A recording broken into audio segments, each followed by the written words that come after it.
Hola, ¿qué tal? ¿Cómo estás? Mi nombre es Kevin Morales y te quiero dar la bienvenida al episodio número 82 de Dev Locos de esta segunda temporada. Recuerda, el podcast más loco de todo el mundo. En esta ocasión pues tengo un gran amigo que tuve la oportunidad de conocer unos 2 meses atrás en un summit que tuvimos en la ciudad de Lima y su nombre es Ángelo Leva. ¿Cómo estás, Ángelo? Hola Kevin, ¿qué tal? Todo bien por aquí, qué gusto verte después de un par de meses ahí del Summit, una gran experiencia y como tú mismo lo dices, conocer nueva gente, ¿no? La cual está metida en este mundo tan bonito de lo que es programación, software y compartir contenido. Súper, súper. ¿Sabes qué? Hablando ahorita de cómo nos conocimos, para mí sí es un poquito chistoso porque creo que tuve una oportunidad de convivir en lo que es el evento como tal, pero no llegamos a hablar hasta el momento que fuimos al centro porque íbamos a toparnos con más compañeros. Y recuerdo que uno de los primeros comentarios fue el tráfico de Lima. Y empezamos porque estuvimos ahí parados cerca de unos 20 minutos que el Uber creo que, bueno, ya estaba hasta enojado de tanto tráfico, ¿no? Sí, la verdad que yo creo que son coincidencias, ¿no? Eh, de repente está en nuestro camino toparnos y nos topamos de nuevo para irnos al aeropuerto, ¿no? Entonces fue Sí, como sí. que coincidencias y ahora estamos aquí, entonces es Exacto. como que uno nunca sabe qué va a pasar, ¿no? Y es lo chévere en realidad de esos eventos. Qué chévere, chévere, Ángel. Bueno, vamos a comenzar el podcast. Lo primero que te quiero preguntar es, ¿quién es Ángelo Leva? Ok, uy, dura pregunta para empezar. A Eh, filosofar. bueno, yo te diría que me considero una persona que me gusta compartir mucho. De hecho, también tengo mi marca, por así decirlo, en redes, que es CoinLatam, donde me gusta también compartir un poquito de lo que hago, de lo que uno va aprendiendo, porque considero que es el camino para ayudar a otras personas, ¿no? Me gusta mucho la parte de programación web, en este caso enfocado en lo que es frontend, que es en lo que yo me especializo. Y en realidad creo que lo principal que podría decir de mí es justamente esas ganas de compartir, de hacer comunidad. De hecho, por eso nos conocimos. Y es algo bonito porque, como tú ya lo habrás vivido también, llegas a gente que de repente necesitaba una guía o necesitaba encontrar esas personas que le den un empujón para no solo crecer solos, sino crecer en comunidad y que esas mismas personas vuelvan a ayudar a otras personas en un futuro. Exacto, exacto. Qué chévere, chévere, Ángelo. Oye, ¿y quién es Ángelo Leva fuera del mundo tech? Uy, fuera del mundo tech, bueno, yo tengo mi familia, tengo mi esposa y dos hijos, uno de 15 y uno de 2 años, acaba de cumplir 2 añitos. Me gusta mucho de repente desconectar los fines de semana. Tú sabes que cuando uno está 24/7 en la computadora el fin de semana es, ¿sabes qué? Hagamos otra Es cosa. sagrado. Sí. Playa o campo o hasta irse a un restaurante simplemente un ratito y desconectarse es como que te recargas y vienes listo para una nueva semana. Eh, también considero que tengo un lado emprendedor. No mucha gente sabe esto, pero alguna vez emprendí en lo que es ropa, en lo que es un negocio de comidas, en lo Ok. que es sorteos por internet también. O sea, he hecho varias cositas por ahí porque tenía curiosidad y no mucha gente lo sabe. De hecho, creo que se van a enterar por este podcast, pero es algo bonito, ¿no? Qué chévere, chévere. Oye, Ángelo, ¿sabes qué? Veo un espejo en lo que acabas de comentar. El ser emprendedor, todo lo que también dices del compartir el conocimiento, porque a lo largo de todos estos años, pues he ido creciendo profesionalmente, he ido sintiendo eso, ¿no? Que al finalizar el día, uno aprende pues enseñando de una forma, ¿no? Y compartiendo tal vez para otras personas que en su momento uno fue así. Literalmente recuerdo años atrás, cuando yo buscaba información, encontraba personas que me apoyaban y literalmente se agradezco en su momento porque gracias a eso pues he podido ir creciendo, ¿no?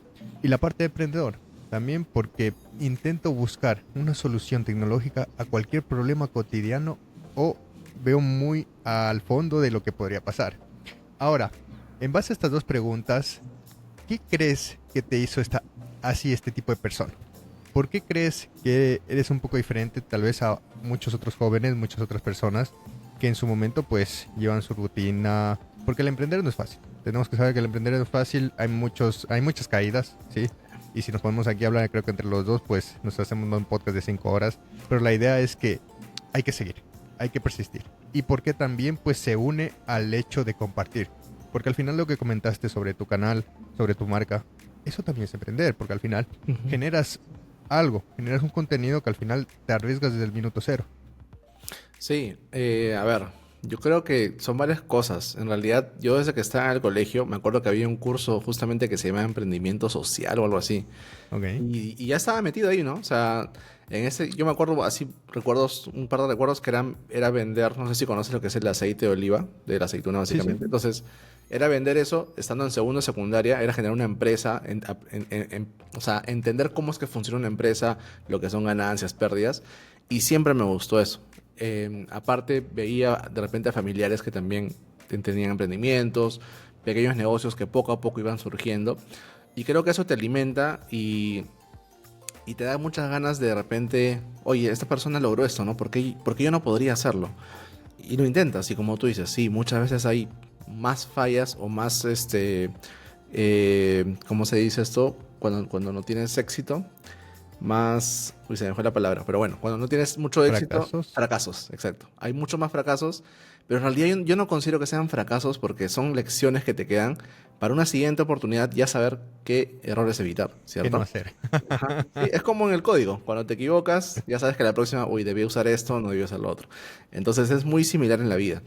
Y creo que la suma de la familia, más la formación que uno pudo tener, más la misma historia que nos ha tocado vivir, por ejemplo, en la pandemia, son cosas que te van como que formando o te van dando esos cimientos para que puedas decir, oye, ¿sabes qué? Podría hacer esto, podría probar por aquí, podría probar por allá. Y aparte es un interés, ¿no? Porque, mira, por ejemplo, en mi caso, yo entré a lo que es software porque me gustaban los videojuegos.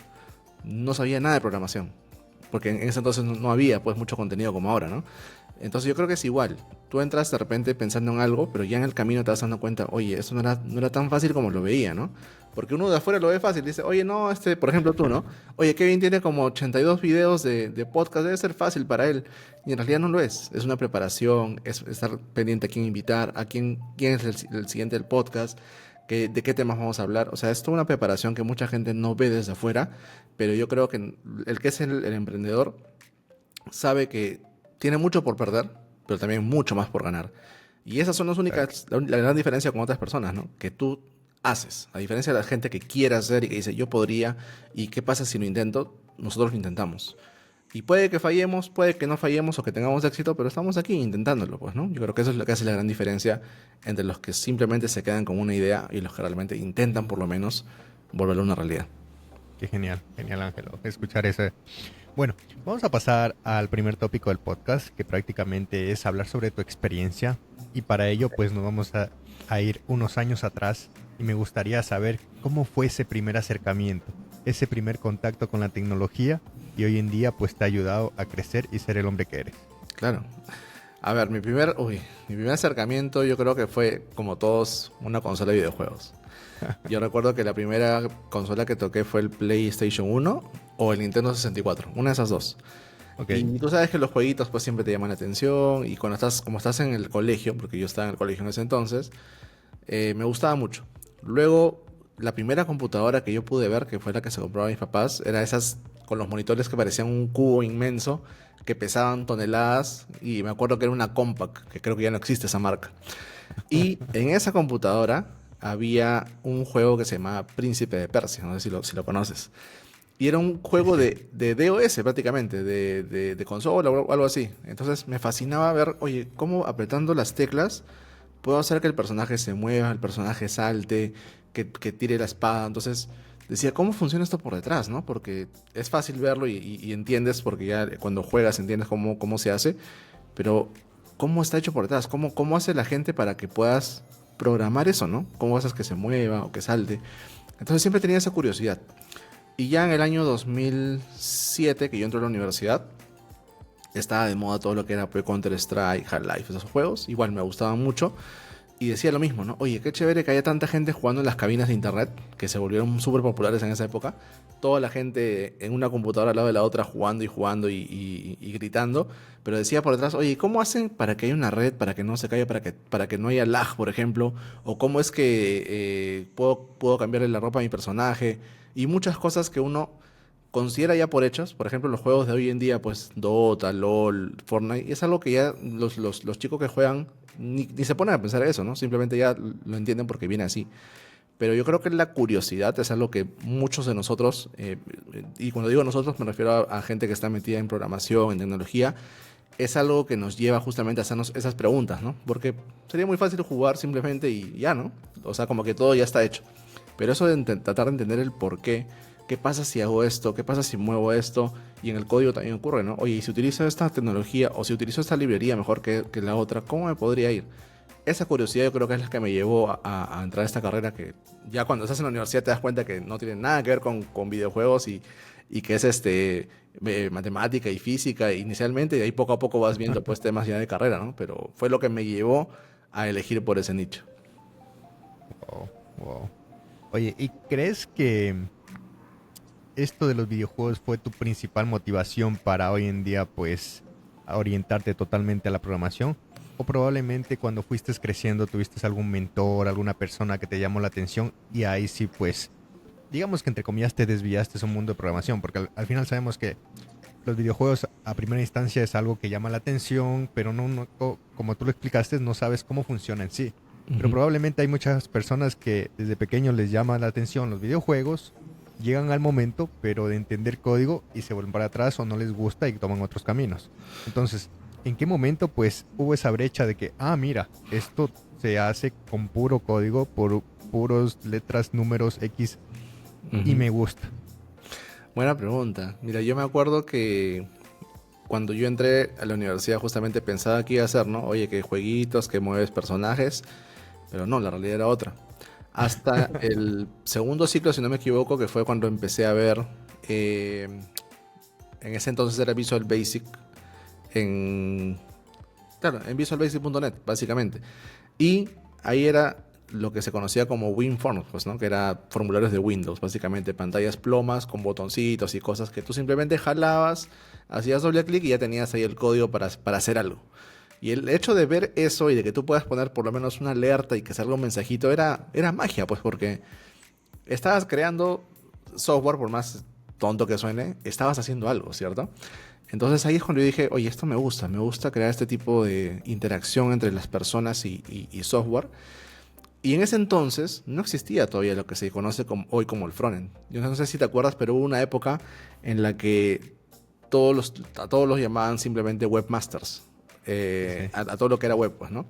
Y de hecho, cuando yo terminé la universidad en el 2012, todavía web, por lo menos aquí en Perú, no estaba tan explotado y era mucho más la demanda de programadores desktop que web, porque no había todavía esa brecha entre front y backend, no había frameworks de JavaScript, a lo mucho existía Backbone o algunas de esas librerías que estaban empezando con este mundo, pero era un mundo diferente. Entonces yo diría que en ese momento cuando pude crear una interacción, por más tonta que suene una alerta, yo creo que ahí es cuando el chip se me prendió y dije, oye, si puedo hacer esto de una forma tan sencilla, ¿qué podría hacer si me meto de lleno en esto y me pongo a hacer? Porque tú sabes que en realidad en código, y ese es un consejo para la gente que escuche, tienes que hacer. Aún así tú digas, y como digo, puede sonar muy tonto hacer una alerta, pero es el principio de algo, ¿cierto? De ahí te va a llegar algo más complejo y poco a poco vas a ir aprendiendo un poco más. Es algo que la gente que de repente está empezando no sabe y que sería bueno comentárselo, ¿no? Sí, yo creo que la práctica hace el maestro, ¿no? Este dicho. Sí. Porque la verdad, y sobre todo en la programación, hoy en día pues es muy fácil caer en la tentación con los temas de inteligencia artificial, de bytecoding, Sí. etcétera, de doy play y listo, me voy a tomar un café y regreso, ¿no? Pero la práctica hace el maestro. Y recuerdo años atrás que implícitamente pues hacía mis juegos y era literalmente necesito hacer este bloque de código para que haga esto. Voy a Google, voy a Stack Overflow, que en paz descanse, y vamos, regresamos y a ver si funciona. Entonces, ese tiempo que tal vez me duró 20 minutos, 30 minutos, valió, porque hoy en día probablemente ese tiempo lo acorto a un minuto solo dándole una instrucción a la IA, pero me voy, me tomo un café y no sé ni qué hizo la IA, ¿no? Claro. Entonces, creo que es muy, muy válido lo que dices. Y bueno, para ir pasando al tema y aterrizando un poquito más sobre tu experiencia, me gustaría saber cómo fue transicionando tu aprendizaje en lenguajes de programación. Es decir, cómo empezaste, cuál fue el primero que recuerdas que hayas tocado y cómo has ido transicionando durante todos estos años hasta el día de hoy, pues cuál estás tocando. Claro. A ver, mi primer lenguaje de programación, yo te diría que fue C++. Ok, Había un software, se llama Turbo C++, si no me equivoco, que era una pantalla negrita donde escribías cosas y hacía cosas, pues el software, ¿no? Y el curso era estructura de datos. Entonces, ese fue mi primer acercamiento ya con un lenguaje como tal.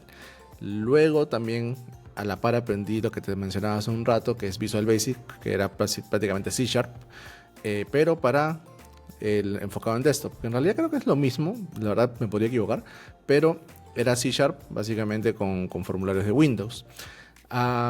Hasta ese punto no sabía nada de web, como te digo, en web era muy poquito, a la justa sabía un poquito de JavaScript y te acuerdas que hubo una temporada también donde JavaScript se utilizaba solo para poner unas letras que pasaban horizontalmente en la web, ¿cierto? O poner Sí, sí. transiciones medias raras o colores muy abstractos. Entonces solo se utilizaba JavaScript para eso en ese entonces, no era tan usado como ahora. Entonces por eso es que a mí personalmente no me enseñaron JavaScript en la universidad, por ejemplo. Luego de C Sharp lo que vi fue Java. Y con Java tengo una relación tóxica. Nunca me gustó, sinceramente. Siento, o sea, en ese entonces sentía como que el system.out.print y toda la vaina para hacer un simple console log era como que, ¿para qué complicarme tanto, no? Claro que no digo que Java sea un mal de lenguaje, obvio que no, pero nunca me terminó de gustar. Utilicé también Java para lo que era Android, pero hace mucho tiempo. Cuando se utilizaba, no sé si tú llegaste a utilizar en un momento Eclipse o NetBeans, esos programas que freían un huevo debajo de tu laptop porque estaba muy caliente. Eclipse Sí, para Android y NetBeans en la universidad para hacer sí, Java horrible, interfaces con Java. horrible, o sea, horrible desde mi punto de vista porque no me gustaba, pero tenías que hacerlo porque si no jalabas pues el curso, ¿no? Entonces, también aprendí eso. Y luego ya pasé a lo que era web, que hice dos cursos de programación web, pero es gracioso porque había un software también que creo que todavía existe, que no me acuerdo si es de Macromedia o de Microsoft, que es el Dreamweaver, donde lo que tú hacías era igual, ¿no? Jalar botones, jalar inputs, jalar lo que sea, y por atrás se generaba el código sin que tú sepas que se generaba, pero funcionaba. Pero cuando le dabas clic al tab de código, veías el código y era un código, pero con decirte que no existía la tabulación, Daba había susto. código basura, era horrible. De verdad era una experiencia horrible, pero funcionaba. Entonces, ese fue mi primer acercamiento, por ejemplo, con HTML, con CSS. ¿Y por qué digo que era horrible? Porque la experiencia de desarrollador era fea. O sea, era una pantalla blanca con todo el código mezclado. Arriba las etiquetas de SEO de HTML, en el medio el CSS, abajo todo el HTML. Y si por ahí había JavaScript, estaba al final del archivo HTML también todo embedido y todo horrible. Hasta que conocía, también te acuerdas, seguro que hay un editor que de hecho todavía existe, que se llama Sublime Text, ¿cierto? Y con Sublime Text llegó el Dark Mode, al fin, porque Sí. el Dark Mode no existía. Si hay gente que de repente ya da el Dark Mode por hecho, hubo una época donde no existía y donde nos quemábamos los ojos en las noches. Entonces, ya ahí me metí a hacer HTML, CSS, JavaScript, todo bien ordenadito. Ya aprendiendo los primeros frameworks de repente de JavaScript, como Backbone, Knockout, entre otros. Y de ahí ya conocí a nuestro gran amigo AngularJS en su versión 1, antes de que cambie totalmente y me deje en la calle. Ya llegaré a ese punto. Y ya con Angular ya es donde dije, wow, esto está increíble, porque era algo muy sencillo, y eso no existía en esa época de poder hacer eventos en tiempo real con las interfaces en web. Era algo que no se hacía, o sea, literalmente no se hacía. Y que llegue esa nueva forma, ese nuevo paradigma, me abrió la mente. Y ahí es cuando decidí, por ejemplo, oye, ¿sabes qué? Me voy a dedicar a esto, que es básicamente la rama de frontend. Y eso, yo creo que esos son los lenguajes que he tenido hasta ahora, y ya me quedé en JavaScript porque me gusta mucho. He trabajado también de repente un poquito con Python, un poquito con PHP, pero no te diría que los domino. Sí, te puedo ver un proyectito, puedo entender ciertas cosas, y tú sabes que al final del día los lenguajes de programación simplemente son sintaxis, pero la lógica, la forma en la que se resuelven los problemas es la misma para todos. Entonces simplemente son sintaxis diferentes que uno puede ir aprendiendo, pero yo creo que la lógica y las habilidades de resolver problemas es lo que nos hace buenos ingenieros, ¿no? No nos pagan por escribir código, nos pagan por resolver problemas, ¿cierto? Totalmente. Oye, Ángelo, súper chévere. Y sácame una duda, ¿por qué frontend? ¿Y por qué no otra tecnología, otro rubro, Ujú. datos, backend, mobile? Hoy en día, Claro. pues bueno, AI. ¿Por qué te fuiste por frontend hace años atrás, no?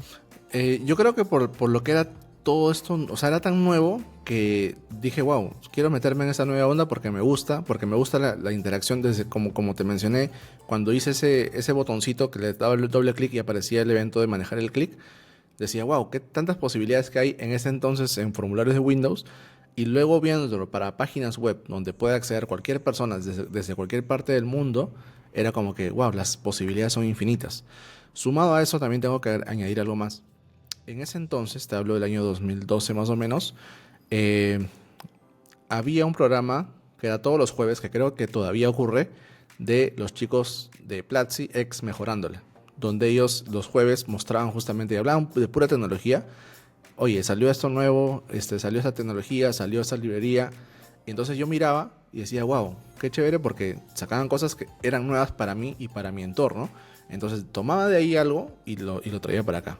Y en el año 2012-2013 el frontend explotó. Entonces es ahí donde dije, wow, o sea, si ya tenía una curiosidad, sumado a todos los ejemplos que dan estos chicos, decía, tengo que meterme en esto y mira todo lo que se puede hacer, ¿no? Porque tú te acordarás, hubo una época en la que no había responsive design. Tenías que Sí. poner la M delante del dominio para que cargue la página mobile. Y entonces, ahora con el responsive design y todo esto, ya la web era totalmente adaptable. O sea, había cosas nuevas para aprender.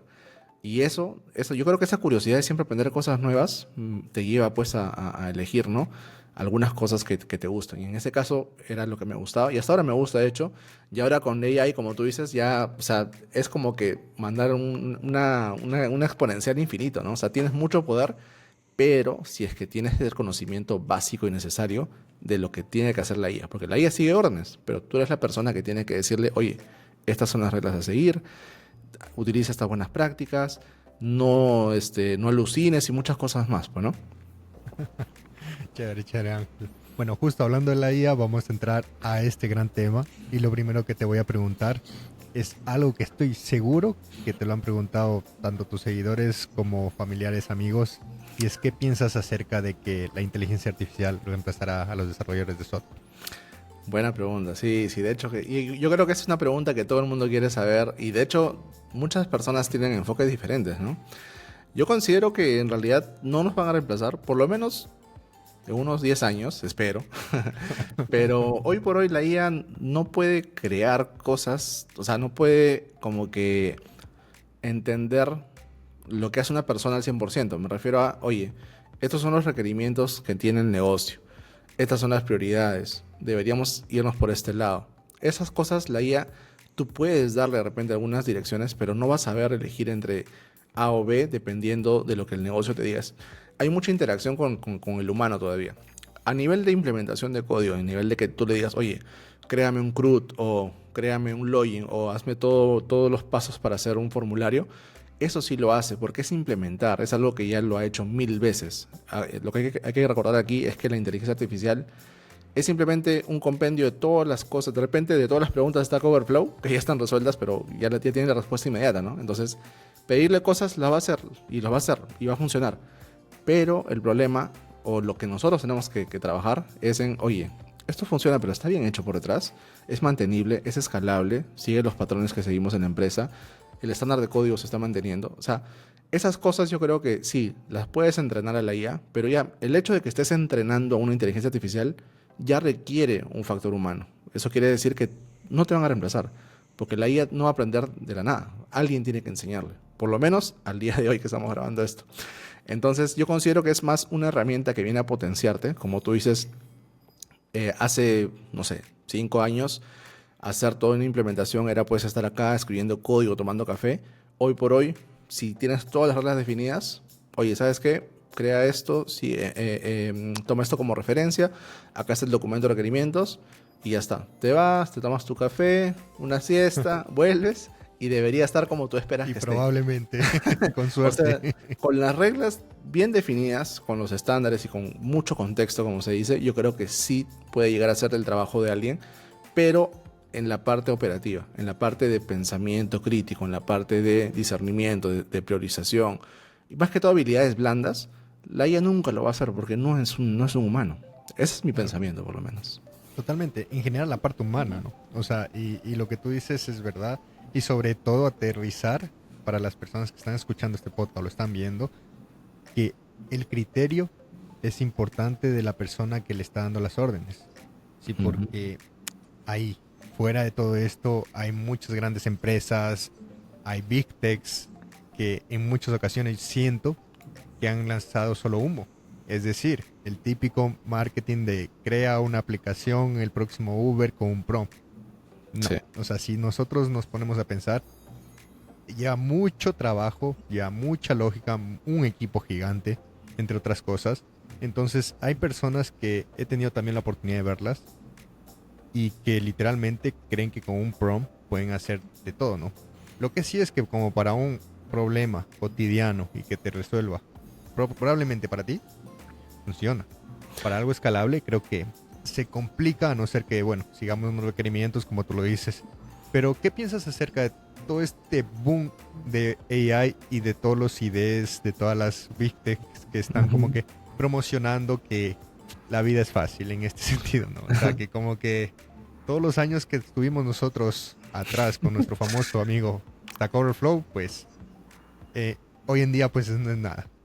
Mira, yo siempre digo algo porque me preguntan mucho esto cuando yo hago los streams y es lo siguiente, la gente dice, oye, ¿debería usar la IA para resolver los problemas que me salen en el código? Y yo digo la respuesta depende. ¿Depende de qué? Depende de la experiencia que tú tienes. ¿Por qué? Porque si eres un programador nuevo y utilizas la inteligencia artificial para llegar al objetivo, está bien en cierto grado, sí. Pero si tienes un problema y te topas con un problema y le pides a la IA que lo resuelva, ahí No queda considero nada. que ya metiste la pata. Porque cuando uno tiene un problema, cuando te chocas con una pared y rompes esa pared pensando soluciones, ideando posibles alternativas, es cuando uno aprende de verdad. Si tú te chocas con una pared y le dices, oye, ¿sabes qué? Arréglame este código, la IA lo va a hacer. Pero primero que nada, tú no vas a saber por qué fallaba. Número dos, no sabes cómo lo resolvió.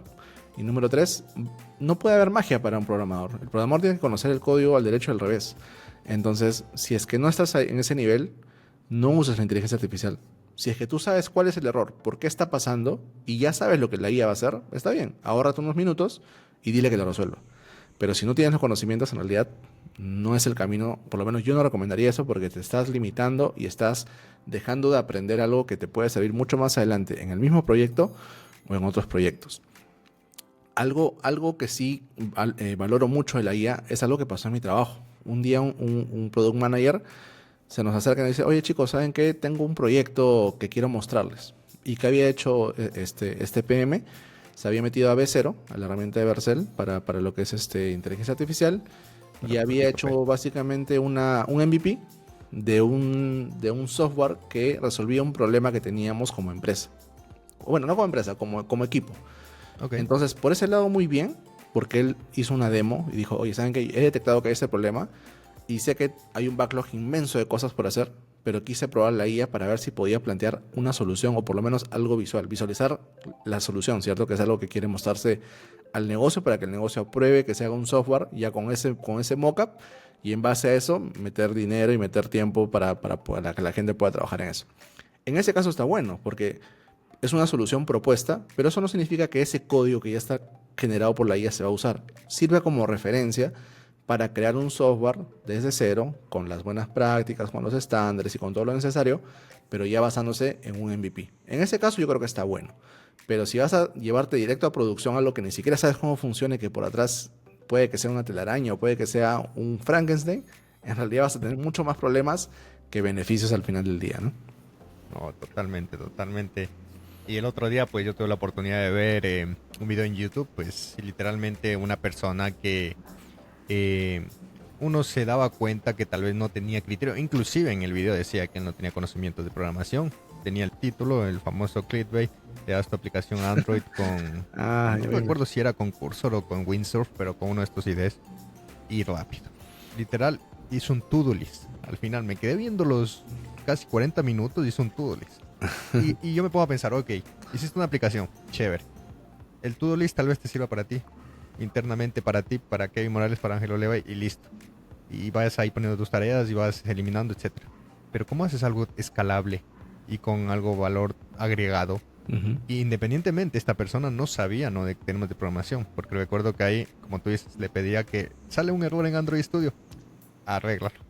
O sea, lo arreglaba, listo, funcionaba, pero hay muchos de estos tipos de videos, de documentos, de inclusive de marketing, que hoy en día pues con la AI y con herramientas que están saliendo, pues siento que hay mucha venta de humo, como lo decía antes, ¿no? Pero bueno, al final la idea es que las personas que se van a dedicar al 100% a esto, pues tengan un criterio y sepan manejar pues el trabajo con la inteligencia artificial, porque al final es una herramienta, como tal, una herramienta que sin nosotros pues no es nada. Correcto. Entonces creo que con ella podemos acelerar mucho nuestras tareas o tickets. Genial, genial, Ángelo. Ahora me gustaría darle la vuelta a esta pregunta, Ujú. enfocado en la parte empresarial. ¿Y qué crees que pase con estas empresas que no se actualizan con la AI? Uy. Yo creo que más que las empresas es la gente, ¿no? Yo te cuento, hace una experiencia, por lo menos de lo que pasa, lo que está pasando en mi trabajo, que es una empresa relativamente grande y multinacional. Recién, hace 2 meses, ya se han puesto las pilas en lo que es Cloud Code, en lo que es herramientas que te puedan ayudar en tu flujo de trabajo, no solo para programadores, sino para otros equipos, Copilot y todo esto. Pero yo considero que las empresas que no se están metiendo a este mundo, y de hecho no solo las empresas, ¿ah? Enfocado en lo que son devs también, ya estás dejando que otro tipo de empresas y otro tipo de personas tengan una ventaja sobre ti. Así como el inglés es una ventaja muy grande para la gente que lo habla, la IA va a ser la siguiente nueva ventaja. Inglés más IA, ya prácticamente ya te separaste del mar de personas que dice que sabe programar, pero con el inglés y con la IA ya estás arriba. O sea, ya eres uno en cuantos, en 1000 de repente. Entonces yo considero que las personas y las empresas que se están quedando en realidad o son muy reacias al cambio, o son las empresas tradicionales que no quieren ver lo que ya es una realidad, ¿no? Mucha gente decía que esto era una burbuja y que era algo pasajero, pero mira, cada vez salen cosas que por lo menos para nosotros como devs nos ayudan mucho más a ser más eficientes, eficaces. Y la gente que no se está metiendo en esto realmente se está quedando muy atrás. Y cuando quieras tomar eh, este conocimiento, cuando quieras ponerte al mismo nivel de otros, ya va a ser muy tarde. Porque, como te digo, cada vez siguen saliendo más herramientas y nuevos conceptos, y que los LLMs, y que los tokens, y que los contextos, y que tantas cosas que hay. Entonces es mejor ir poquito a poco, tratando de adecuarse, ir probando poco a poco en proyectos personales, en proyectos empresariales, y ya tener una noción por lo menos, ¿no? Ya cuando llega un punto y te digan, oye, ¿sabes qué? Vamos a enfocarnos en IA, la IA se va a encargar de todo esto, ya tengas las nociones. Porque si llegas a ese punto sin saber nada, va a ser una barrera inmensa y vas a perder mucho tiempo en lo que es aprendizaje, en lo que es hacer pruebas.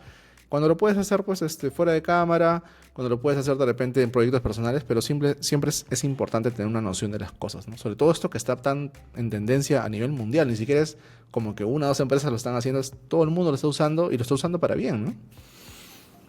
No, totalmente, Ángelo. Oye, ¿y sabes qué? Acotando sobre la AI, no todo es malo de lo que hemos estado hablando ahorita. Yo creo que puedo salvar algo que me ha ayudado inclusive a aprender tecnologías nuevas. Ujú. Durante años estuve muy metido en el mundo de nativo con iOS y Android. Y prácticamente no era un fanboy total de lo nativo, pero sí era como que me rehusaba a ir en la parte mobile como híbrido, como frameworks de React Native, Flutter, Claro. entre otros. Y pues hace un mes tomé la decisión de decir, ok, vengo ya prácticamente un poquito más de un año tocando un poquito Flutter, participando en comunidades de Flutter, entendiendo un poco lo que es Dart, porque con el lenguaje de Swift y Kotlin pues se me hace un poco más fácil. Ujú. Voy a hacer una aplicación. Listo. Ok. ¿Qué me ayudó la IA? A comprender. Claramente hacerla, pero a comprender. Cada cosa que hacía es paso a paso, porque el contexto lo entiendo. Programación orientada a objetos lo entiendo. Cómo está estructurado Dark para que funcione con Flutter lo entiendo. Entonces, ¿qué me falta? La ejecución. Entender cómo todos esos rompecabezas se unen Ujú. y entender, pues, cómo es un desarrollo de Flutter.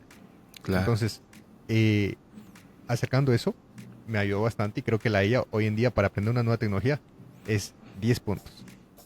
Sí, sí, sí, sí. A mí me ha pasado también algo muy parecido. En este caso, en mi chamba, por ejemplo, tenemos proyectos de lo que es mucho C Sharp en el backend y en el frontend es JavaScript, ¿cierto?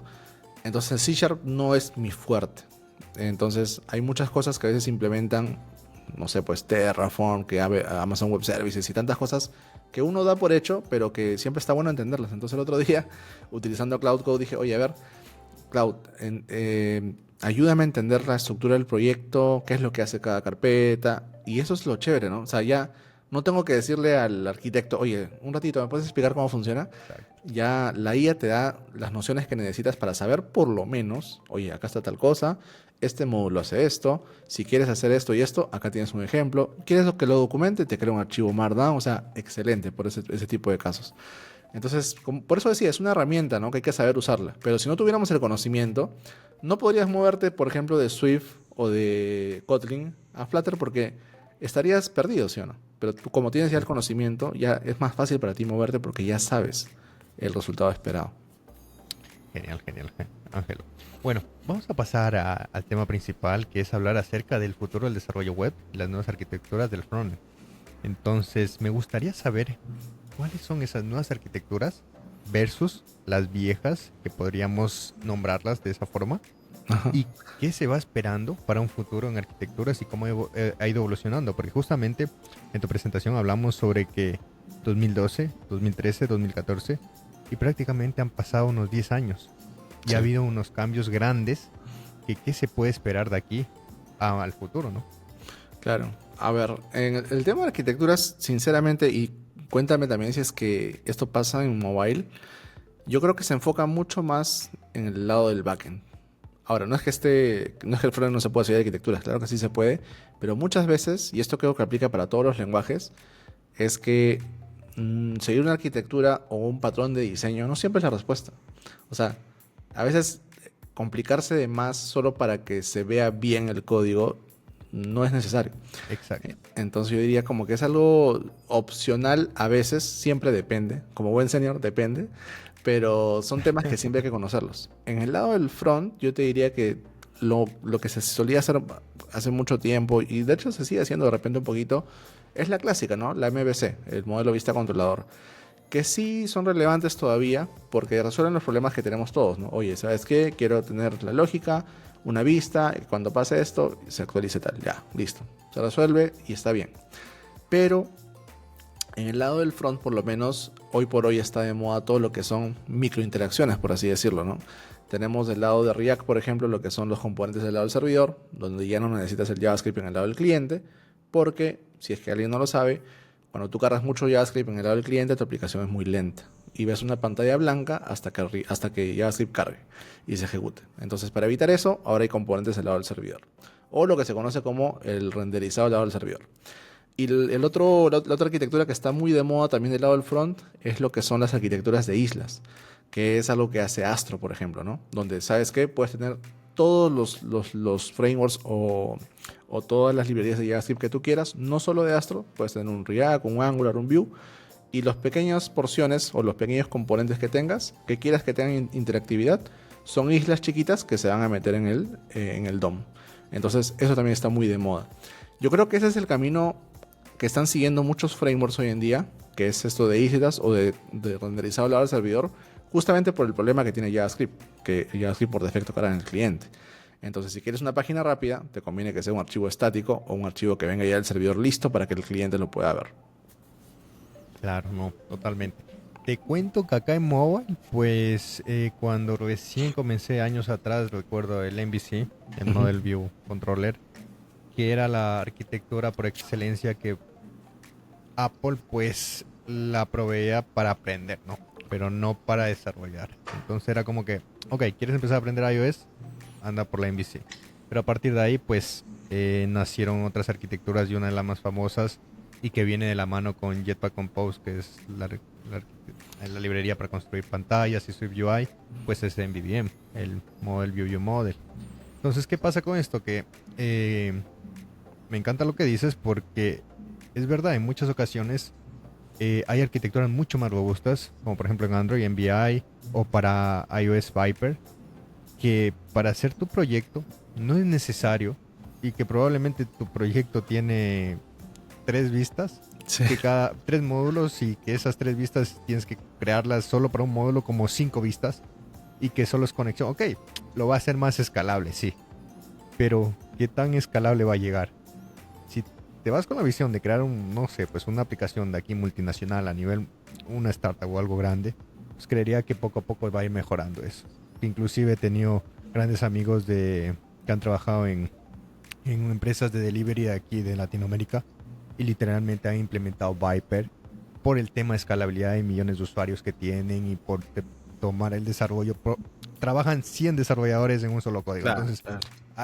tiene que ver una arquitectura que pueda accionar ese trabajo, ¿no? Entonces, pero para un proyecto que probablemente está empezando, creo que hoy en día para la parte mobile te puedo decir que MVVM es por excelencia la arquitectura para desacoplar y entender mejor. Claramente, pues dentro del view model, pues tú llamas a tu repository, llamas a, digamos, a tu local storage, a tu remote Claro, storage, depende de qué, pero esos son extras que tal vez todas las vistas no lo tienen. Pero claro. es algo en general. Y de acuerdo contigo porque no hace falta crear tantas clases, tantas carpetas para algo que depende, ¿no? Sí, sí. Ahora, una cosa para agregar ahí, yo diría es, mucha gente dice, bueno, voy a seguir un patrón o voy a seguir una arquitectura, pero muchas veces cuando tú quieres aprender por ti solo estos temas, es difícil porque dices, ¿y ahora de qué me guío, no? ¿Cuál es la buena práctica? Entonces yo diría, ¿sabes qué? Cuando quieras aprender esos temas complejos, vas a tener que trabajar en proyectos complejos, con mucha gente, de repente proyectos que ni siquiera entiendas, y es ahí donde vas a entender la razón de ser de estas arquitecturas y de estos patrones, o sea lo que sea. Porque si lo pones en un to-do list, no va a tener sentido, no vas a entender, simplemente vas a decir, ah, bueno, ya entendí la base, pero es que en un proyecto real es muy diferente. Y como tú sabrás también, o sea, hay arquitecturas que sí, no o sea, que no se siguen al pie de la letra, pero que sí están siendo implementadas. Entonces, ese tipo de cosas yo creo que se ven, como se dice, en la cancha, ¿no? En proyectos que están usando ese tipo de cosas. Y esos proyectos no son tan fáciles de ver si es que estás trabajando tú solo, ¿cierto? Es más fácil un equipo porque justamente se hace una arquitectura, un patrón, un estándar, para que todos los que trabajamos en el mismo equipo podamos entender ese código. Algo que hace Angular, por ejemplo, ¿no? The Angular Way. Todo se trabaja de la misma forma. Es por eso que cualquier desarrollador Angular puede tomar cualquier proyecto porque Angular funciona igual para todos. En el caso de React es donde empieza la fiesta. React es muy flexible y la gente puede hacer lo que literalmente quiera. El que viene a resolver eso supuestamente es Next.js. Entonces son como que formas de poder trabajar bien, pero pensadas para trabajo en grupo, no para ser solos, pues, ¿no? Exacto, exacto. Mira, y recuerdo justamente hablando de Viper que ahora que me acuerdo creo que era View, Interactor, Presenter, Entity y Root. Son 5 capas que tienes que crear por módulo. Wow. Recuerdo en años atrás, antes de pandemia, recuerdo que quise aprender esto porque un amigo que trabajaba en uno de estos deliveries grandes me decía, estamos usando Viper y yo, bacán, voy a aprender cómo usar. Pues me costó entenderlo. Entendía iOS, entendía el Swift, pero me costó por qué tantas carpetas para un to-do list como tú dices. Y poco a poco pues fui entendiendo que me demoraba más creando los módulos Sí, y creando la lógica del to-do list y listo y que funcione, ¿no? sí, Entonces era como que, ¿para qué tanto? Para algo pequeño, ¿no? Lo que sí que lo puede vivir después en futuro, en proyectos reales, como tú dices, en ejecución, que ya es diferente. Y por ejemplo, la conexión entre todas las capas, pues puede o conectarse por protocolos, que es una tecnología que iOS lo maneja, o por reactividad, ¿no? Entonces depende mucho cómo se vaya a manejar. Y como tú dices también, una arquitectura pues puede ser MVVM, Viper, pero viene el equipo y le suma una letra más. Y es Viper ese modelo, yo qué sé, por poner algo, ¿no? Entonces ya es algo, una nueva arquitectura adaptada al equipo y lo que está funcionando. claro. Genial, genial. Oye, Ángelo, y vamos a hablar un poquito de los IDEs, porque hoy en día también pues han estado apareciendo muchos IDEs y con esto de la inteligencia artificial pues recuerdo hace poco tiempo que el rey de la cancha era Visual Studio Code y hoy en día pues gracias a que fue un open source pues literalmente empezaron a hacer forks, Sí, sacaron nuevas empresas, implementaron AI y hoy en día tenemos grandes IDEs como Windsurf o Cursor, entre otros, ¿no? Que nos ayudan pues a agilizar. ¿Qué piensas del futuro de estos IDEs y cómo crees que iría adoptando esto para el desarrollo frontend? ¿Es mucho más hábil ¿O piensas que hay mucha gente que todavía está en old school y está con su Visual Studio Code, sin Copilot, sin nada, ahí el código muerto? Yo creo que sí, hay gente que sigue todavía evitando tocar IA. Y de hecho, me pasa, y no sé si te pasa a ti de repente en tus redes, que a veces subes un video o subes un contenido y siempre hay gente que, no es que tienen hate, pero que dicen, no, estás equivocado, eso no es así. Que la IA no, que no utilizan inteligencia artificial, que estás equivocado, o lo que estás diciendo no es verdad. O sea, a lo que voy con esto es que no le va a gustar a todo el mundo, ¿cierto? Así como no le puedes caer bien a todos, es lo mismo con la IA. Entonces yo creo que es una decisión personal. Pero una vez más, si no lo están haciendo, se están quedando atrás. Dicho esto, Visual Studio Code era el rey, como mencionas, por lo menos en el lado web, con los forks de curso, de Windsurf. Salieron otros también, que está Trae, que es el de TikTok. Está el de JetBrains, también no me acuerdo cómo se llama ahorita. WebStorm creo que es. Y todos están con inteligencia artificial, que es algo que Visual Studio Code, teniendo Copilot, que fueron los pioneros con Copilot, yo creo que dejaron ir esa chance. Y hoy, si me preguntaras, oye, ¿consideras que es mejor Visual Studio Code con Copilot o un Cursor con su agente o un, no sé, un Cloud Code? Yo te diría, ¿sabes qué? Visual Studio Code con Copilot es como el abuelito de todos. ¿Sabes por qué? Porque siempre llega tarde a todo. Las actualizaciones de Cursor, yo utilizo Cursor en mi día a día, en mi trabajo, son muy rápidas. Cada semana sacan algo nuevo o cada 2 semanas. Y recién al mes, a los 2 meses, esa misma implementación llega con otro nombre a Visual Studio Code. Entonces, te estás quedando atrás. Y en realidad, Microsoft, siendo aliado de OpenAI, habiendo sido pioneros, yo creo que han dejado ir esa chance. Y ahora que ya tienen, como que ya se han dado cuenta, sí le están metiendo un poquito más de ganas y están sacando cosas interesantes. Entonces, lo bueno de esta carrera por la IA es que no hay un ganador definitivo. Así como está Google con Gemini, como está Anthropic con Cloud, como está OpenAI con GPT, igual va a ser en los editores de código. Yo creo que al final del día es una decisión personal. ¿Qué es lo que más cómo te sientes más cómodo trabajando? ¿Cierto? Así, me imagino que para mobile es algo muy parecido. Debe haber editores o IDEs. Bueno, creo que mobile es más IDEs, ¿cierto? Más que Sí, es editores. un poquito más cerrado. Sí, entonces para web en realidad lo chévere es que hasta en un notepad puedes codear. O sea, no hay como que gran limitación. Pero va a depender mucho de qué es lo que vas a usar o con cuál te sientes más cómodo. O algo muy importante que está de moda hoy en día es qué membresía vas a pagar de inteligencia artificial. Porque el costo puede variar mucho. Entonces, por ejemplo, Copilot está a $10, que es el más barato de todos. Está Cursor con su plan de $20. Y ahora que se han puesto de moda ya no solo los IDEs o editores de código, sino ahora están los asistentes de código en la terminal, como Cloud Code, como Gemini Click, Claro. como Qwen. Y todos estos ya vienen pues con un nuevo paradigma, ¿no?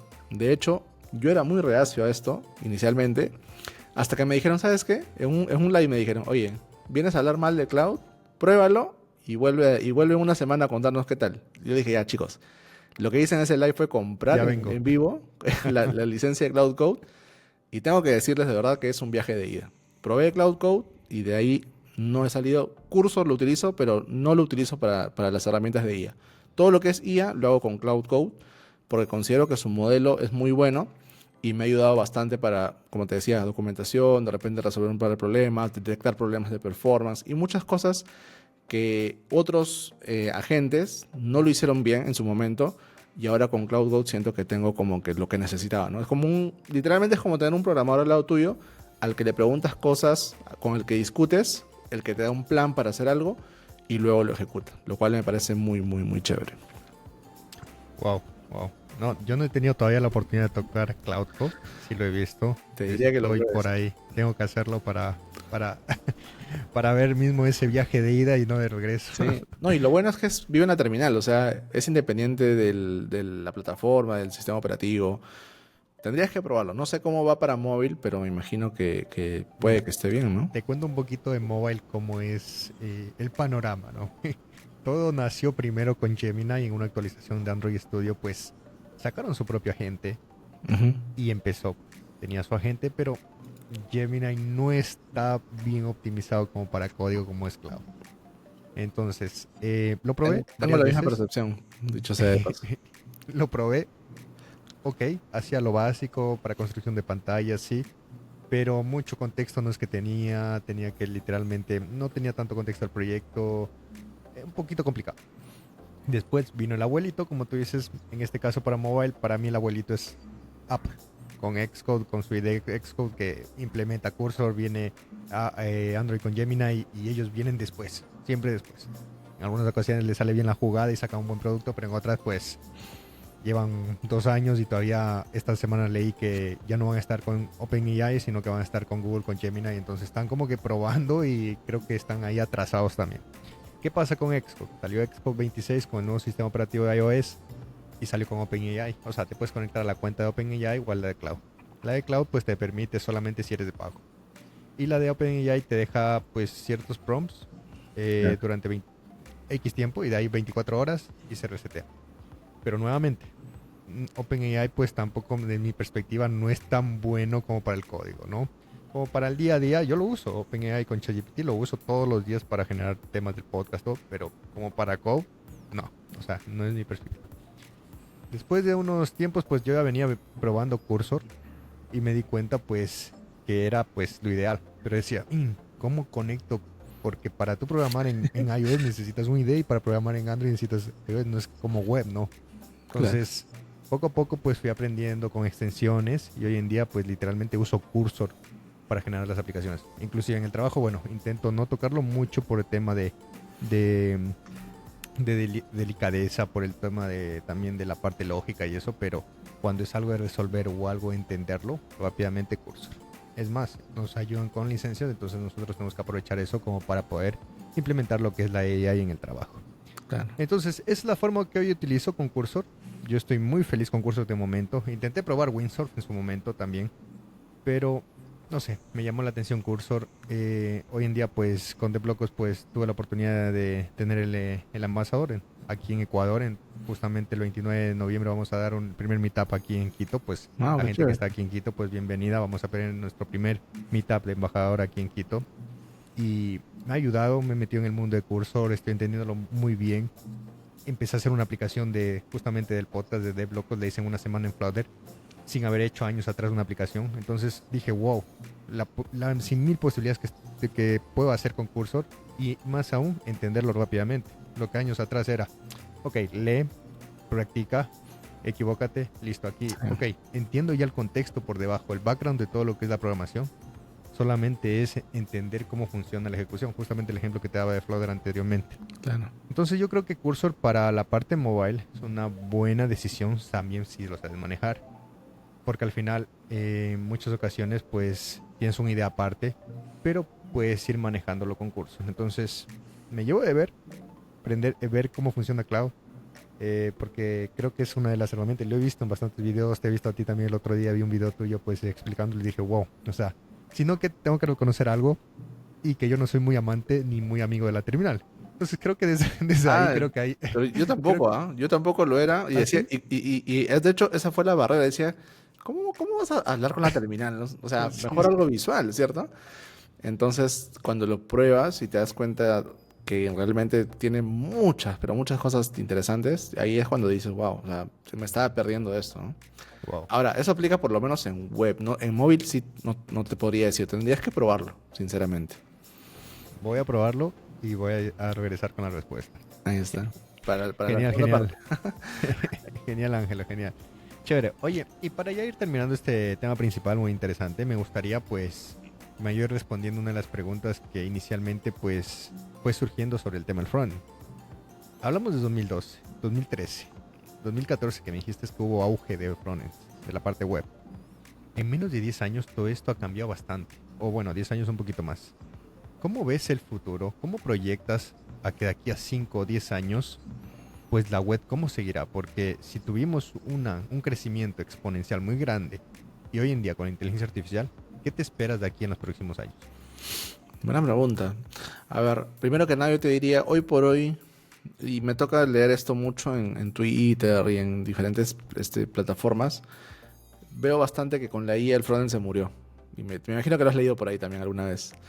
Y en realidad yo considero que no. ¿Y sabes por qué? Porque la gente que usa IA para hacer el front y de repente te ha pasado o conoces a alguien que le ha pasado, te ha puesto lo que quieras a que cuando generas una interfaz de usuario con IA, te pone los colores morados. ¿Te ha pasado eso que ves startups con botones moraditos y que esto, Los que lo otro? emojis.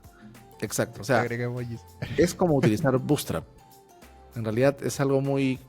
Se nota cuando decía. Sí, sí. Entonces, y está bien, sí, lo genera como que una página web o algo, pero una vez más, ¿qué tan escalable? ¿Qué tan bien está hecho? ¿Es semántico? ¿Está siguiendo reglas? ¿Cómo van las métricas de performance? O sea, hay muchas cosas que van mucho más allá del frontend. Y yo creo que esto es más que todo una percepción de la gente que dice, oye, no, frontend es HTML y CSS. Entonces, no es solo eso, hay muchas cosas más por detrás. Entonces, también es un tema de eso, de la percepción y de lo que realmente es el frontend. Ahora, como una proyección a futuro, yo te diría que va a ir mucho de la mano con la IA. En el sentido de lo mismo. Oye, ok, por ejemplo, algo que salió ahora último, que son los MCPs. Salió un MCP de Google Chrome, el cual te permite detectar inmediatamente, oye, hazme este flujo, haz como que eres un usuario, llena este formulario y dime qué errores detectaste, qué problemas de velocidad detectaste o qué scripts están fallando. Entonces, todo eso lo hace la IA automáticamente, pero las puede resolver, sí, pero en realidad tú tienes que ver, oye, ¿este realmente es el fix? O qué tal si tomamos otra estrategia para resolver problemas, o creamos unos tickets de Jira, o muchas cosas que se pueden hacer, pero apoyándose en IA. Yo creo que ese es en el front, ese va a ser el futuro. Crear interfaces, ¿lo puede hacer la IA? Sí, pero una vez más, es como para cualquier cosa, con el contexto correcto, con las reglas bien definidas, con una referencia que diga, puedo tomar de referencia este componente, o esta interfaz, o esta página. Pero si lo haces muy abierto, si le das una instrucción general, la IA va a alucinar porque no va a entender cuáles son los límites. Y lo va a hacer porque la IA lo va a hacer porque lo hace, no porque esté bien hecho, simplemente lo va a hacer. Entonces, toca mucho ser, y es algo que yo digo mucho en mis lives, es nuestro nuevo rol ya no va a ser ni front, ni back, ni nada. Vamos a ser en algún punto, considero que en unos 5 años, y corrígeme tú si me equivoco también, orquestadores. ¿A qué me refiero? Simplemente vamos a definir las reglas de juego, estándares, buenas prácticas, ejemplos, documentación y toda la parte pesada, por así decirlo. Oye, ¿sabes qué, Cloud? Toma todos estos ejemplos, toma todo lo que te he dado como input y tú me vas a devolver esto. Entonces, con esa base sólida de conocimientos que Cloud necesita para ejecutar código, vamos a obtener los resultados casi, casi como si los hiciéramos nosotros. Claro que toca afinar por ahí, ir interactuando, iterando con las versiones, pero en algún punto vamos a encontrar esa mano de repente de herramientas conectadas entre sí con todo lo que tiene la IA para ejecutar todo lo que nos pesa a nosotros, que es matarnos en las noches escribiendo código, que ya sabemos que vamos a escribir el código, pero que la IA lo puede hacer muy rápido en background, ahora con los agentes que viven en la nube. Entonces podemos apoyarnos de muchas cosas y yo considero que el nuevo rol que va a aparecer, ojalá se dé en unos años, es el de orquestador. No solo para web, sino para lo que es programación en general. Y una vez más, es saber elegir las herramientas correctas dependiendo de lo que quieras resolver con las reglas que tú definas para que la IA haga la chamba pesada. Yo creo que ese va a ser el nuevo rol en un futuro a mediano o largo plazo. No, totalmente, totalmente, Ángelo, y la verdad que he escuchado de algunas personas lo que tú dices, o sea, al final todo el trabajo fuerte, todo el trabajo duro, habrá que dejárselo a la IA en algún momento hasta para ahorrar, ¿no? O sea, lo veo como que el cambio de hace años atrás de programar con unos y ceros a hoy programar con letras, ¿no? O sea, escribiendo. Entonces, más o menos eso, porque en esa traducción, pues hay un trabajo que hoy en día, pues las computadoras lo están haciendo para que nosotros los programadores, pues podamos verlo de una forma más visual y poder acceder a eso. Entonces, más o menos eso es lo que entendería y lo que también podría pasar. Sí, no, totalmente de acuerdo con eso. Y ya veremos, pues de acá 5 años hacemos otro podcast, a ver qué pasó. Genial, genial. Chévere, chévere. Bueno, vamos con la siguiente pregunta. Bueno, el tópico que es una pregunta, Ángelo. Y es que prácticamente, ¿qué le dirías a tu yo de hace 10 años atrás? Wow. Yo creo que la frase no te rindas cabe, o sea, encaja muy bien en esa pregunta porque yo creo que eso nos pasa a todos. Y también cuéntame si te pasó alguna vez. Hay un punto en el que a veces pensamos, sabes que esto no es para mí. O decimos, sabes que ya está. Eh, y lo intenté y no pude. Y es la frustración, y es algo que mucha gente no te dice, que es algo normal en la programación. Sí, te vas a frustrar, te vas a estresar, no te va a salir a la primera, pero es constancia. Y algo que yo también suelo decir es mucho que la constancia le gana a la motivación. Tú puedes estar motivado un día, 2 días, pero si el tercer día no estás motivado, ya no codeas. En cambio, si eres constante y aún así estés, de repente tuviste un mal día y todo, pero estás aquí codeando y probando y leyendo o haciendo código, eso te va a llevar al objetivo que quieres lograr. Entonces yo diría eso, no te rindas para todos los nuevos y ahora que está mucho más difícil, la vara está mucho más alta, ese de no te rindas viene a animarlos, ¿no? A que sigan aprendiendo, que sigan haciendo. Y algo que también nadie o casi nadie dice es sigan compartiendo.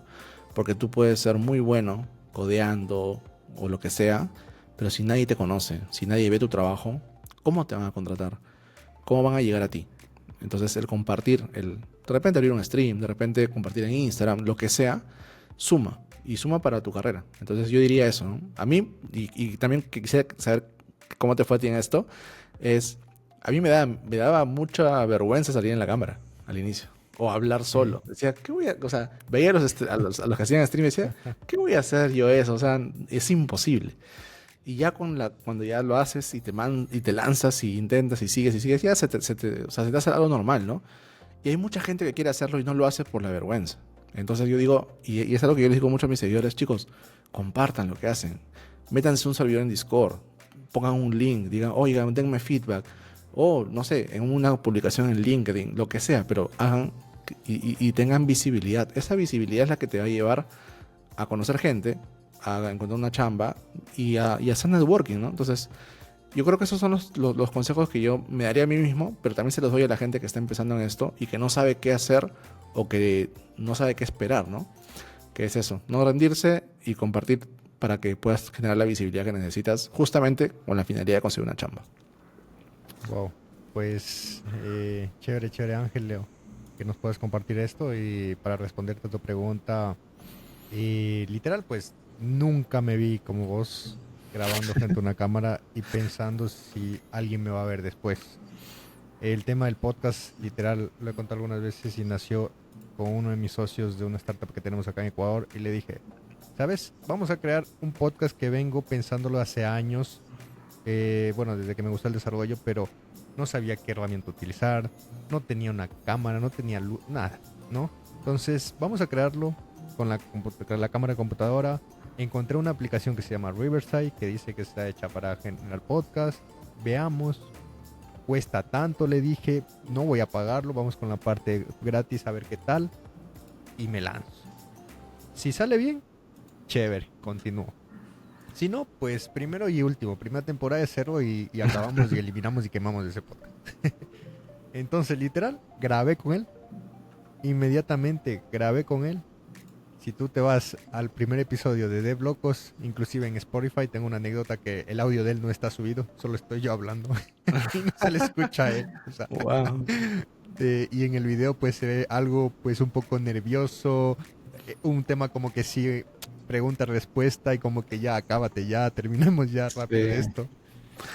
Y ese fue el inicio de esto. Hoy en día pues tenemos más de 150 episodios y literalmente pues poco a poco me he ido soltando. Yo creo que esto es un consejo para cualquier persona, la práctica es el maestro. Entonces al final pues llegar acá, sentarme, es un hobby para mí, es aprender de ti, es aprender del invitado, venir, distraerme un poquito. Yo sé que es un trabajo que después toca la parte de edición, toca la parte de, bueno, de publicación, etcétera, etcétera, pero aquí yo me divierto y creo que he encontrado un lugar en el que puedo seguir hablando de tecnología y trabajando, pero de una forma pues amena y no pues concentrado buscando una solución y probablemente en ocasiones calentándome la cabeza con una punto y coma que lleva ahí como 2, 3 horas, ¿no? Sí. Entonces creo que poco a poco la gente si piensa integrarse al mundo del contenido, pues al principio o sea, pasa y les va a pasar a todo el mundo.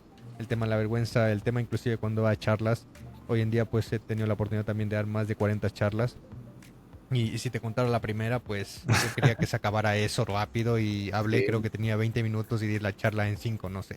Entonces, te puedes imaginar de lo que quería. Entonces, poco a poco, pues la práctica para todo aplica. Vas aprendiendo, ¿no? Y te hace el maestro, ¿no? Sí, no, no, no, de todas maneras. Ya te invitaremos pues para que vengas a nuestro DFS o alguna charlita cuando estés acá en Perú. Súper, Ahí cuadramos alguna fecha. súper, súper, Ángelo. Muchísimas gracias.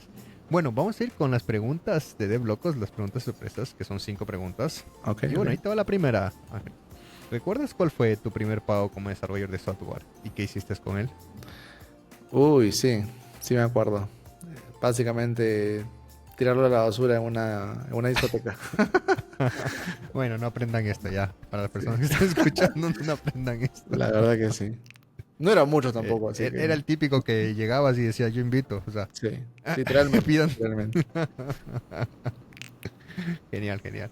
Vamos con la segunda. ¿Alguna vez has tenido un error tan grande que te hizo reconsiderar tu carrera como desarrollador de software? Creo que no hasta ese punto, pero sí me he bajado producción, he enviado también las claves secretas a Git, así que creo que sí me han pasado cosas que creo que a todos nos pasan en un momento, pero eso de sentir que no era para mí, nunca lo he sentido específicamente, solo me he frustrado, sí, me he estresado también, pero no hasta ese punto, felizmente. Ok, ok, ok. Vamos con la tercera. Si solo pudieras trabajar con un framework o lenguaje por el resto de tu vida, ¿cuál sería y por qué? Ok, con un framework de lenguaje. Yo te diría JavaScript hoy porque es el lenguaje que siempre me ha encantado. Desde que salió hasta, o sea, desde que lo conocí, mejor dicho, hasta hoy que han aparecido tantas cosas nuevas y tantas posibilidades de la mano de diferentes frameworks y librerías que complementan JavaScript. En realidad me quedaría con JavaScript. Ok, genial.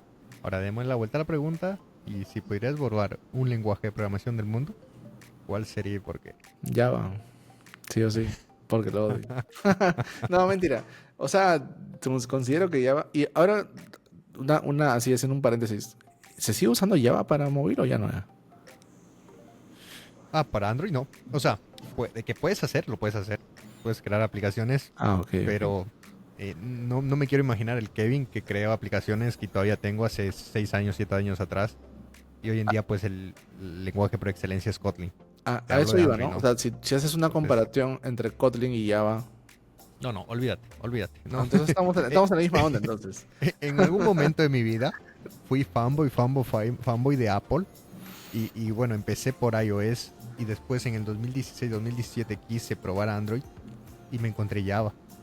Hice algunas aplicaciones, pero nunca me sentí a gusto y dije, no, iOS, iOS, iOS. El que me pregunta, no, iOS, iOS, no, iOS. Hasta que salió y nació Kotlin, Mm, para desarrollador ok, en Android. Ahí cambió mi mindset y como Kotlin y Swift son primos hermanos para mí, pues eso es otro cantar, ¿no? Pero claro. Java, pues, tengo aplicaciones, o sea, pero no quisiera ni volver a abrirlas porque, no me... Tengo mala experiencia inclusive en la universidad con NetBeans, así que ya te puedes imaginar. Estamos en la misma, entonces. Java, Bueno, definitivamente. acotando eso, llevamos ya 82 episodios. Te podría decir que cerca de un 95 a 97% de los invitados han dicho que el peor lenguaje que eliminaría son dos. ¿Sabes cuál es el primero? Java. Java. Y el segundo, PHP. No sé si PHP, ¿ah? Yo creo que PHP es una víctima de no haber tenido un Laravel antes. Probablemente. ¿Tú crees? Sí, sí, sí, sí. ¿Por qué crees? Bueno, Java ya sabemos, pero ¿por qué crees que mucha gente tiene un hate hacia PHP? Es que el problema de PHP era que antes, o sea, habían frameworks. Yo me acuerdo de haber trabajado con CodeIgniter o Symfony o esos, pero era muy desordenado. O sea, demasiado desordenado. Y entonces abrías tus etiquetas PHP y todo esto, y sí funcionaba, pero como tú como lector de un código, era como leer, pues, no sé, un jeroglifo de hace muchos años, o sea, no se entendía y tenías que sufrir mucho para entender. Yo creo que eso es lo que le pasó a mucha gente, incluida a mí, Quedó hasta que, traumada. hasta que apareció Laravel. Laravel, yo creo que los proyectos hechos con Laravel ya siguen una forma de hacer las cosas, ¿no? Siguiendo su arquitectura. Entonces, ya ahí como que se iba arreglando, pero yo creo que ya la experiencia mala ya te la llevas, pues, ¿no? Así que ya, sí, por eso mucha gente le tira hate a PHP. Genial, genial. Chévere. Vamos con la última pregunta, Ángelo, que es, ¿qué es lo más raro o inesperado que has encontrado en el código de otra persona? Uy, lo más raro. De hecho, tengo una foto, creo que la subí a Instagram una vez. Era una implementación en React Native. Una vez hice un freelance de un proyecto móvil. Ok. No quiero hablar mucho de eso porque no fue una buena experiencia. Pero usaban React Native y usaban algo que nunca en mi vida había visto y de repente tú lo conoces, que es Movex, Movex State Tree o algo así, que es para manejar estados en aplicaciones nativas o híbridas. Es algo como Redux, pero Si la no lo verdad hiciste en no. nativo, pues creo que estoy un poco perdido. Sí, la verdad que no, mejor no ni lo googlees. La cosa es que había una implementación media rara y era como una función muy grande, ¿ah? La cosa es que ya me puse a leer toda la función, tratar de entender, y en ese entonces no había IA. Y lo más gracioso de todo es que me fui a Stack Overflow y no había preguntas de Movex. O sea, literalmente nadie lo usaba. No sé por qué lo usaron en esa aplicación. Y peor, no tenía experiencia, o sea, tenía experiencia con React, pero React Native estaba aprendiendo. Movex no sabía y no había documentación. Entonces estaba súper perdido. La cosa es que veo esa función, trato de entenderla más o menos, y al final había un comentario del desarrollador que la hizo en ese entonces, que decía, esta función no se llama nunca. Y yo decía, pero ¿cómo no, o sea, ¿cómo no se va a llamar si era la función? Era un e-commerce, ojo. Y era Ok. la función que literalmente generaba el carrito de compras, ¿no? Entonces, ¿qué es lo que pasaba? Que yo lo entendí después. Era que ese código estaba ahí, pero que nunca... O sea, todo el flujo que yo había aprendido y me había matado 2, 3 noches tratando de entender, no era pues el flujo correcto. Había otro flujo que estaba en un módulo que ni siquiera se llamaba carrito de compras, que estaba así en la raíz del proyecto, que era el que se ejecutaba. Entonces dije, por lo menos a este desarrollador, oye, dime pues dónde está la documentación, qué revisar, ¿no? Porque no había ni un archivo README, no había, como te digo, no había documentación, no había IA, no había Stack Overflow. O sea, yo estaba recontra perdido y encima estaba buscando los archivos mal. Y en el código de la función decía que esa función nunca se ejecutaba, pero la función se llamaba submit o crear carrito o algo así. Y la otra función que era la correcta, ni siquiera tenía ese nombre, tenía un nombre medio raro de otra cosa. O sea, totalmente mal el proyecto. ¿Y sabes qué me di cuenta después? Que en ese proyecto habían entrado, y no es por tirar hate ni por decir que ellos lo hacen siempre, eran desarrolladores de la India. No sé si te ha pasado trabajar con desarrolladores de Eh, allá, pero me quedó esa experiencia de que... no netamente con un trabajador, ¿no? O sea, tengo un gran amigo que en su momento le agradezco mucho. Justamente, pues él me ayudó a entender un poco lo que es Android con XML y Ujú. Java. Suma esas dos tecnologías, no, XML y Java en uno solo, en el 2017. ¿Por qué crees que odiaba tanto Java en Android? Pero bueno, me ayudó a entender algo. Pero tuve la oportunidad debe ser unos dos años atrás, un proyecto, ¿sí? Como freelance tal cual. Que literalmente me dijeron, necesitamos que corra esto y que hagas unos cambios. Y los cambios eran minor. O sea, creo que lo más complicado era hacer que corra el proyecto, bro.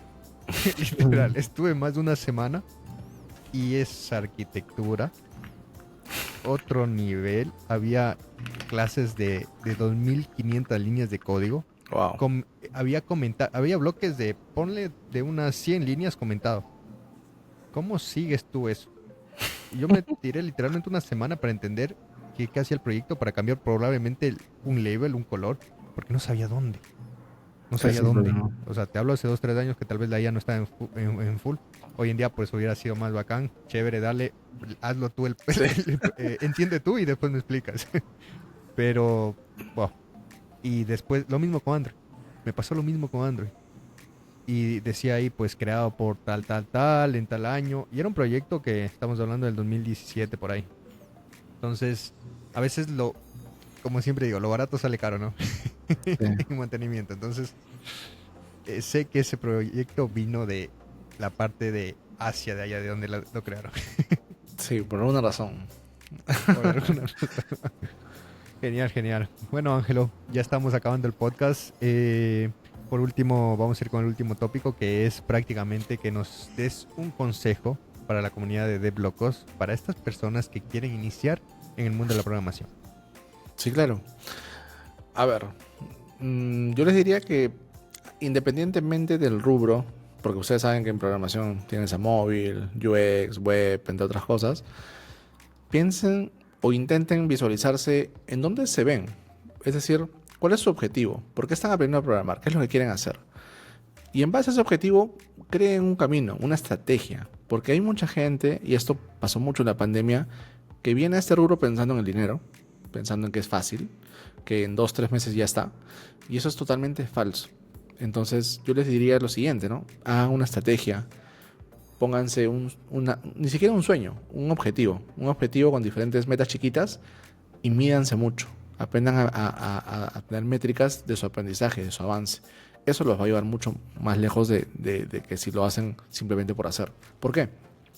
Porque cuando tú tienes metas, puedes decir, oye, ok, en 3 meses voy a aprender, no sé, Flutter, Dart. Los siguientes 3 meses voy a hacer una aplicación y así. O sea, tú puedes darte cuenta si estás avanzando, si sigues igual o si es que no hiciste nada.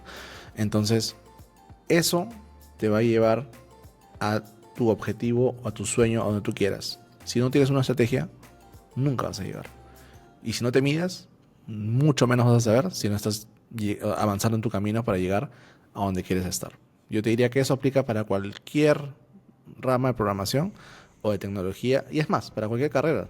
Si no sabes a dónde quieres ir, estás perdido. Totalmente, totalmente. Oye, de verdad, muchísimas gracias, Ángelo, por haber estado en el episodio número 82 de esta temporada de DevLocos. Muchísimas gracias por tu tiempo y por último y no menos importante, pues me gustaría saber dónde te podemos contactar, tus redes sociales. Claro, claro. No, no, primero que nada, gracias por la invitación, Kevin. 82 episodios, wow, tú sí, ¿eh? Alguna vez estuve pensando en hacer un podcast así, invitar a gente del rubro, pero la verdad decía, wow, y ¿qué les pregunto? ¿De qué hablar? O sea, me gustaría como que no tener un guión y hablar de lo que surja, ¿no? Pero tú sabes que esas conversaciones se amplían un montón. La vez pasada me invitaron igual a un podcast y estuve 2 horas y media. O sea, hay que tener un control, pues, ¿no? Para poder tener... Y es más fácil de editar también, porque si no se te va, pues, toda la hora ahí. Igual, muchas gracias por la invitación. Ya te invitaré a la invitación luego para que nos acompañes en mi canal también alguna vez. A tu comunidad, igual, les cuento que me encuentran en todas las redes sociales como Coding Latam. En YouTube, en TikTok, en Instagram, en todos lados. Y si es que quieren ver pues temas de web, de performance, de inteligencia artificial que está tan de moda hoy en día, ahí van a encontrar mucho contenido interesante para que puedan aprender y compartir al mismo tiempo, que es por lo que estamos aquí. Genial, genial. Pues bueno, Ángelo, de verdad, muchísimas gracias. Reitero ese agradecimiento por haber estado en el episodio número 82 de esta segunda temporada de DevLocos. Y para la audiencia, pues nos estaríamos viendo en el siguiente episodio. Nos vemos. Bye bye. Chao.